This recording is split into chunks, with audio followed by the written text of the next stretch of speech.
El líder del movimiento Creo, Guillermo Lasso, pedirá ser recibido ante la Comisión de Enmiendas y presentará un documento a la Asamblea Nacional.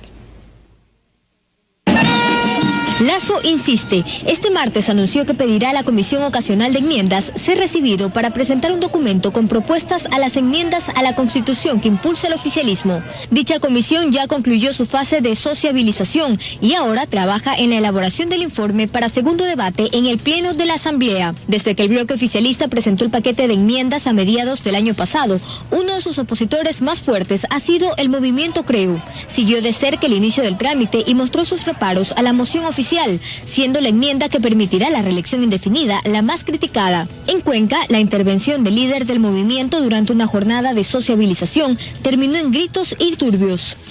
A inicios de este mes, representantes de varios sectores políticos y sociales de oposición se reunieron en Loja en el denominado primer conversatorio de líderes en resistencia del Ecuador. Delinear una estrategia ante la posible aprobación de las enmiendas constitucionales fue el tema principal. Creo que estamos haciendo un ejercicio que es bueno para el Ecuador y que es bueno para el análisis de los temas que son importantes. En este momento, la causa nacional es el archivo de las enmiendas constitucionales. Pese a la convocatoria, la asistencia fue escasa. Se tiene previsto que la Comisión Ocasional de Enmiendas sesione el próximo lunes para armar el cronograma para la elaboración y aprobación del informe para segundo debate. Joana Ramos, 24 horas. Enseguida damos paso al líder de Creo, Guillermo Lasso. Guillermo, gracias por acompañarnos. Y antes de entrar al tema de enmiendas, empiezo preguntándole por qué no fue a Loja al conversatorio de líderes en resistencia. En primer lugar, muchas gracias por la invitación. No pude hacerlo por un problema de carácter personal, familiar, que me obligó a estar en el exterior y por lo tanto no pude asistir. Pero obviamente ellos cuentan con mi total respaldo y apoyo porque fue una iniciativa de alguien que quiso promover esta reunión allá. Nos invitaron a Compromiso Ecuador, a Creo, a César Monge y a César Montúfar, y desde el exterior les envié mi expresión de solidaridad. Sin embargo, también llamó la atención que no estén presentes movimientos que de alguna manera también forman parte de la convocatoria que usted hace para la Unión, la Unión como oposición. La reunión de Loja no fue una convocatoria nuestra, nosotros fuimos invitados a esa reunión. Pero en todo caso... Me refiero a que Pachacuti o otras organizaciones que de alguna manera han estado con usted, tampoco casualmente estuvieron en Loja. Pero mire, María Josefa, yo creo que lo fundamental es que se acerca el mes de diciembre, se va a cumplir el año que determina la Constitución, que da de plazo entre el primer y segundo debate para la aprobación de las enmiendas, y sin duda alguna vamos a ver un atropello del gobierno nacional y de la lista 35 de querer pasar estas reformas constitucionales a través de un proceso de enmiendas, a pesar de que más del 82% de los ecuatorianos queremos una consulta popular. Fíjese usted que en agosto del 2014 iniciamos una lucha prácticamente solos, pero ahora hay una unidad sobre un concepto, la necesidad de una consulta popular y el rechazo a la aprobación de estas enmiendas por vía de la Asamblea Nacional. Uno de los temas que tenemos agendado para esta entrevista es el de las enmiendas.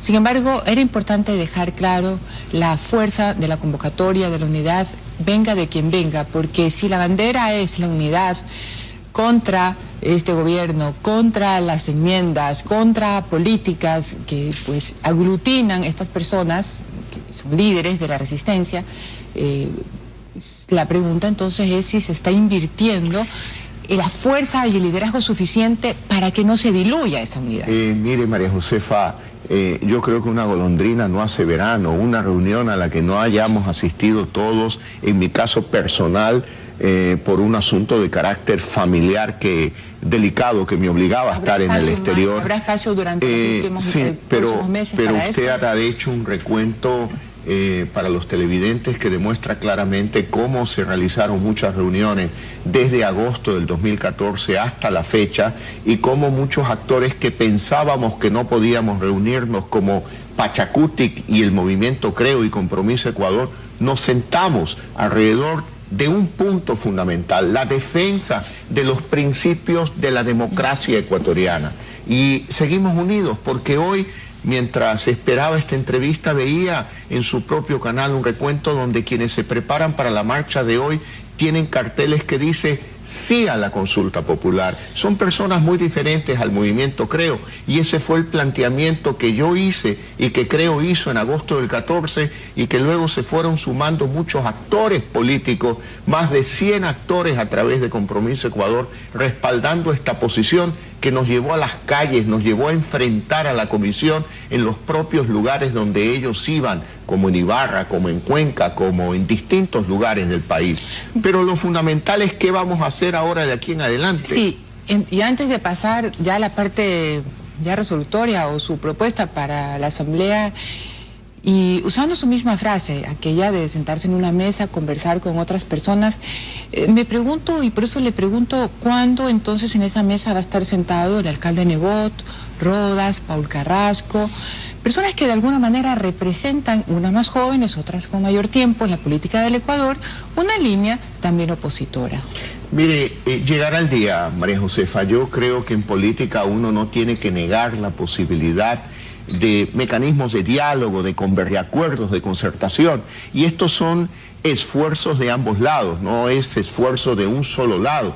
Nosotros invitamos desde Compromiso Ecuador tanto al alcalde de Guayaquil como al alcalde de Quito y al prefecto de Cuenca y a otros actores políticos ecuatorianos para que se sumen de manera solidaria a este esfuerzo de Compromiso Ecuador. Y lo hicimos desde diciembre del año 2014 en varias ocasiones.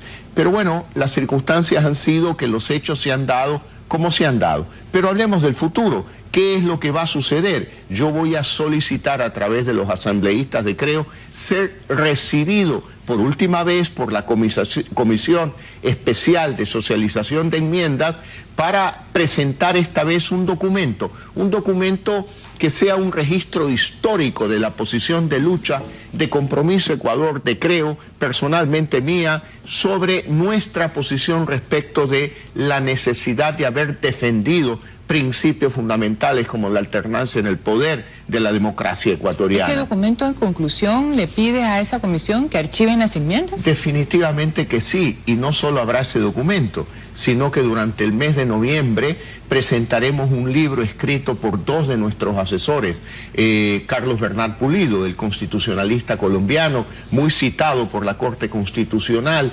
ecuatoriana, quien nos asesoró en la presentación de documentos, junto con Aparicio Caicedo, un prestigioso abogado ecuatoriano, quienes trabajaron y asesoraron a Compromiso Ecuador en todo el proceso frente a las instituciones ecuatorianas. Tenemos que dejarlo como un registro histórico para que en el futuro se sepa quiénes verdaderamente defendimos principios fundamentales de la democracia ecuatoriana, porque este proceso de enmiendas no solo va a beneficiar al presidente de la República, también hay asambleístas, alcaldes, prefectos que se van a ver beneficiados con un proceso de reelección indefinida y que no es conveniente para la democracia ecuatoriana. Por eso vamos a insistir con la presentación de un documento, con la presentación del libro, y obviamente también estamos coordinando con Compromiso Ecuador las acciones de calle, democráticas, pacíficas, que expresen la protesta del pueblo ecuatoriano frente a este atropello de no haber permitido una consulta popular.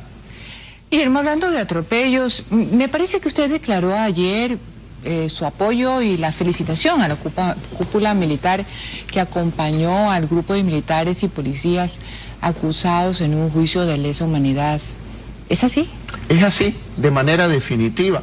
Yo le diría con emoción cívica y patriótica, me solidarizo con las Fuerzas Armadas, quienes fueron tanto los oficiales activos como los pasivos a respaldar a aquellos sobre los cuales se quiere hacer recaer la venganza. ¿Por parte de quién? Por parte de aquellos que hoy quieren aparecer como caperucitas, y lo que fueron realmente es lobos feroces de la sociedad ecuatoriana, que amenazaron la tranquilidad, la paz y la seguridad de la familia ecuatoriana. Por eso yo me solidarizo y me ratifico mi solidaridad con aquellas Fuerzas Armadas que han defendido históricamente la seguridad de la familia ecuatoriana. ¿Usted cree entonces que aquellas personas que según usted delinquen y las califica como lobos feroces tienen que ser violadas, torturadas y proceder con ellas desaparición forzada? Es que eso es lo que se está juzgando. Yo no creo en eso. Cualquier exceso, y lo dije claramente también, debe de ser sancionado. Pero no nos vengan a decir que ellos eran las caperucitas y que se ha producido... De eso no se trata el proceso. En ese proceso no se está juzgando la actuación, entre comillas, ilegal de los militares de Alfaro Vive.